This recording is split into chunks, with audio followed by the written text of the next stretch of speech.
여러분 안녕하십니까? 화요일 저녁 부산 뉴스입니다.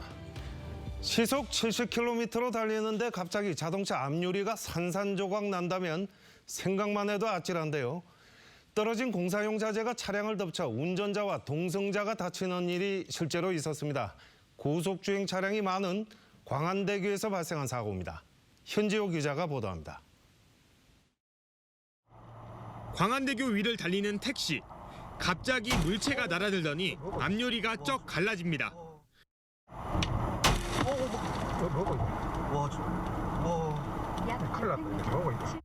금속 물체가 달리는 차량 위로 추락하면서 앞유리가 파손된 겁니다. 70km 정도 나가서 다행이지. 한 100km 넘었다면 그 파이프가 저 유창을 뚫고 참 어찌 될 줄 없는 상황이었습니다. 이 물체는 교량 보수공사를 위해 한쪽에 쌓아둔 공사 자재였습니다. 이런 추락사고 방지를 위해 설치해둔 낙하물 방지망은 찢겨져 있었습니다. 낙하물 방지망이 있는데 바람이 세갖고 낙하물 방지망도 일부가 좀 째져 있는 상황이었거든요. 떨어지고 바로 보수 조치를 저희가 다 완료는 해놓은 상황이고요. 문제는 교량 보수공사와 관련한 안전지침도 따로 없고 공사 자재를 옮기는 과정에서 이렇게 한쪽에 쌓아놓는 일이 비일비재하다는 점입니다. 광안대교는 평소에도 강풍이 불고 고속주행 차량이 많습니다.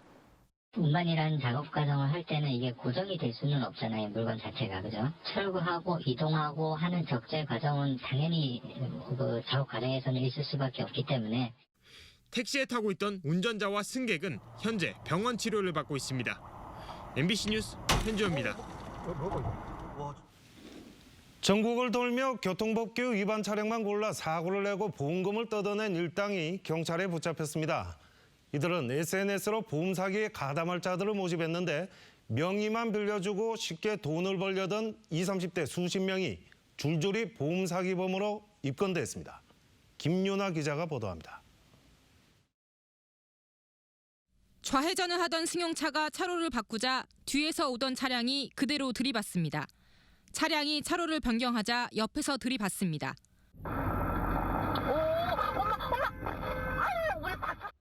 20대 A씨 일당은 전국의 교차로에서 117차례에 걸쳐 이 같은 보험 사기를 벌였습니다. 슬금슬금 아니 저 차가 왜 자꾸 우리 차에다 이렇게 자꾸 다가오는 거야. 저거 사고 나겠다라고 생각을 했는데 진짜 사고가 난 거야. 보험사로부터 챙긴 돈은 5억여 원. 보험사의 의심을 피하기 위해 한두 달마다 범행 차량을 교체하고 SNS를 통해 가짜 동승자와 명의 대여자를 모집했습니다. 좋은 일자리가 있다. 쉽게 돈을 벌 수 있다며 유혹했습니다. 주로 20, 30대 대학생과 아르바이트생들이 이 말에 넘어갔습니다. 한 건당 최대 30만 원을 수고비로 받았는데 30차례나 가짜 동승자 역할을 한 사람도 있습니다. 대학생이나 이제 젊은 층들인데 쉽게 아마 돈을 벌 수 있다는 그 유혹에 페이스북 메신저를 통해서 문자를 보내면은 그 내용을 알고도 죄의식 없이 단순히 그냥 쉽게 돈을 벌 수 있다는 그런 생각에 이런 식으로 범행에 가담했던 64명이 졸지에 보험 사기꾼이 됐습니다. 경찰은 보험 사기 혐의로 A씨 등 68명을 입건해 이 중 4명을 구속했습니다. MBC 뉴스 김윤아입니다. 부산시와 산하기관에 대한 시의회 행정사무감사가 피감기관의 준비 부실로 파행 운영되고 있습니다. 시산하 출자 출연기관의 개수 같은 기본 사항에 대한 답변도 제대로 못해서 감사가 중단되기도 했습니다. 민성빈 기자가 보도합니다.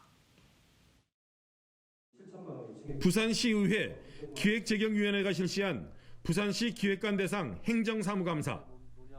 박형준 시장 공약사업에 예산 집행 금액과 비율을 묻는 질문에 기획관이 한참 머뭇거리다 직원의 도움을 받아 겨우 답변을 내놓습니다. 아니 답변을 하세요. 답변을. 네. 정리된 자료가 있어요. 금년에 그 집행할 48억 집행할 48% 집행할 계획으로 있습니다. 뭐라고요? 아니 기획관님 부임하셔가지고 네. 시장 공약 사항에 대해서 검토하시고 제대로 파악 안 하셨어요? 시 산하 출자 출연 기간이 몇 개냐는 다른 의원의 질문에도 답변이 오락가락하는 모습을 보여 질타를 받았습니다. 출자가 2개고 출연 기간이 15개입니다. 15개요? 예. 의료까지 합쳐 17개입니다. 예. 그러면 출자 출연 기간이 이제 총 19개가 되겠습니다. 아니, 기획관님 되셨으면서 제 출자 출연 기간 숫자도 몰라요. 잇따른 답변 지연과 기본 사항 파악도 덜 된 모습에 기획재경위는 준비 부족과 자료 부실을 이유로 결국 기획관에 대한 감사 중단을 선언했습니다. 지난 3일에는 부산신용보증재단에 대한 행정사무감사가 준비 부실 등의 이유로 중단되기도 했습니다. 박 시장의 첫 감사이자 8대 시의회 마지막 감사인 만큼 민주당 시의원들의 강한 견제가 예견됐던 상황. 그런데도 부산시가 부실한 감사 준비로 논란을 자초했다는 지적을 받고 있습니다. 부산시의회는 오는 15일 기획관과 부산신보에 대한 행정사무감사를 재개할 예정입니다. MBC 뉴스 민성빈입니다. 르노 삼성 자동차가 만드는 XM3의 수출이 올해 5만 대를 돌파했습니다. 지난 여름까지 노사 갈등을 겪던 부산 공장의 분위기는 완전히 달라졌는데요. 안정적인 일감이 확보되면서 조립 라인은 활기를 되찾았습니다. 배범호 기자가 부산 공장에 다녀왔습니다. XM3 수출명 뉴 아르카나의 해외 수출이 5만 대를 돌파했습니다. 사실상 지난 6월 유럽 28개국으로 본격 수출을 시작한 지 불과 넉 달 만입니다. 프랑스에서 2만 대 가까이 판매됐고 스페인과 독일, 이탈리아 등에서도 인기가 높습니다. 유럽 고객들이 XM3의 디자인, 상품성에 대한 가치와 더불어 부산 공장의 품질을 인정한 것으로 볼 수 있습니다. 르노 삼성자동차에게 XM3 수출이 갖는 의미는 특별합니다. 지난해 3월 닛산 로그 위탁 생산이 중단되면서 수출이 80%나 급감하고 일감도 부족했습니다.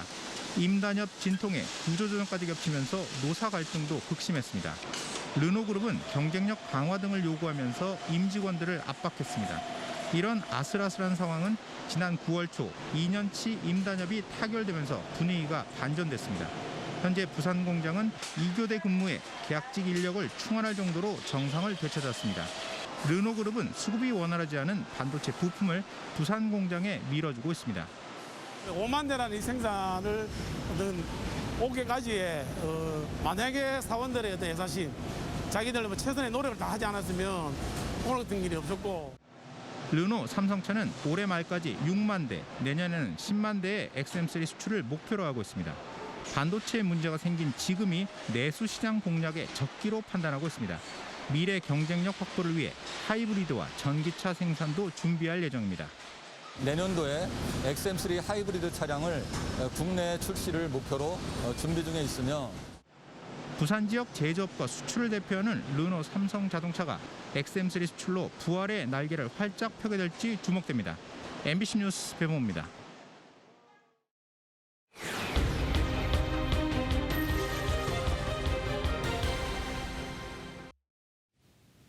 오늘 부산에서는 모두 46명의 신규 확진자가 나왔습니다. 부산경찰청 소속 경찰관 1명이 확진 판정을 받아 해당 부서가 있는 별관 전체가 임시 폐쇄됐습니다.